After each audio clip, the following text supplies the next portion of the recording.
yan? Papapirma po ako ng sa Good Moral Card.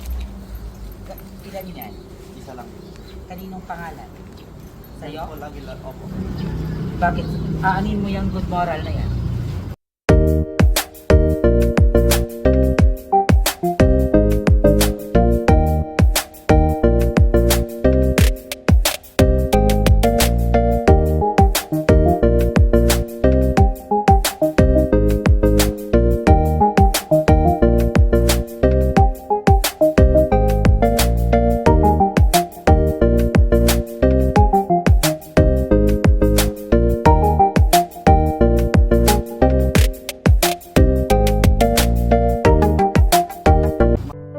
Hello mga Yarinatics! Dahil lang haba-haba ng bakasyon, heto ang inabot ng ating mini garden sa school. Ito pala ang garden ng College of Pharmacy at College of Hospitality Management. Kaya ngayong araw na to ay sisimulan nating linisin para maibalik sa dating ayos ang ating mini garden kung saan dito natin masisilayan ang ating mga ornamental, medicinal at herbal plants including the herbs and spices. Ayan. Kaya tara, samahan niyo ako at linisin natin ang mga kalat.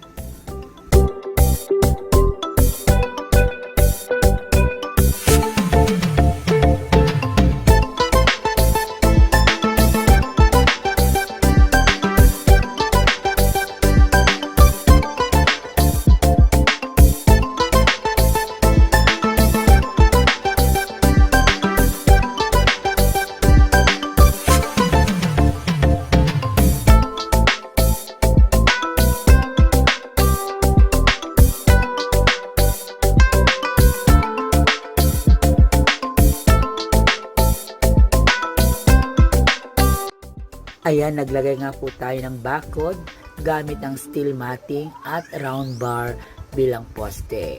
Sa katunayan, ako po lahat ang nag-cut niyan. Ayan. Nilagari ko po yan, minano-mano ko po yung round bar. Ayan, nilagari ko yan para magsilbing haligi o poste at ang steel matting para magsilbing bakod to make sure and ensure na yan ay hindi talaga pinapasukan ng mga batang tatambay para hindi po masira ang halaman. Then ire-replant po natin ulit itong mga halamang ito. Ire-revive po natin sila para lumaki, lumago at dumami sila. Ito mga herbs and spices, ornamental, medicinal and herbal plants ng College of Pharmacy and College of Hospitality Management.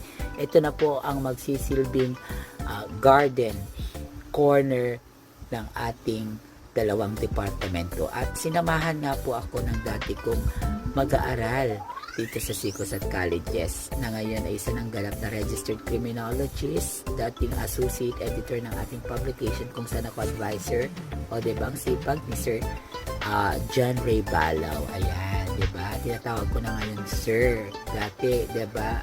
Tinatawag ko lang siyang Mr. Balaw. O diba? Nagpapakitang gila si Sir John Ray. Okay, ayan. So, maayos-ayos na po ang bakod kasi ginamitan ko po yan ng panaling zip tie para maikabit at tumindig ng maayos. Ayan. Konting tiis na lang, konting kembot na lang ay matatapos na at maaayos na ang mini garden. Marami pong mga dahilan to. Katulad na? Sa disgrasya ko po. Tapos magsasabay na po kami ni ating ko mag-college. Ay, ikaw yung ano no? Opo. O hindi mo sinabi yung magandang rason?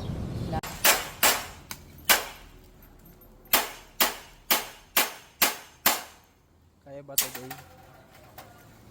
Kaya.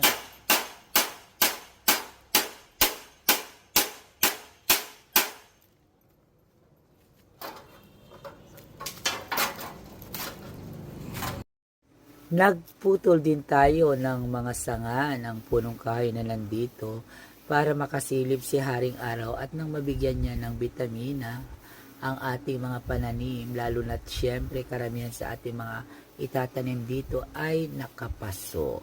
Alam naman natin na hindi lang ang tubig ang dahilan para umusbong at lumaki na maayos ang ating mga pananim, kundi kailangan din natin ang haring araw para magbigay pa ng karagdagang bitamina sa ating mga pananim. Ayan, nakita nyo na, konting kebot na lang ay magkakaroon na ng magandang buhay at saysay ang ating mini garden. Unti-unti na nating naikembot ang mga ibang mga halaman dito na ating na-revive at na-rehabilitate.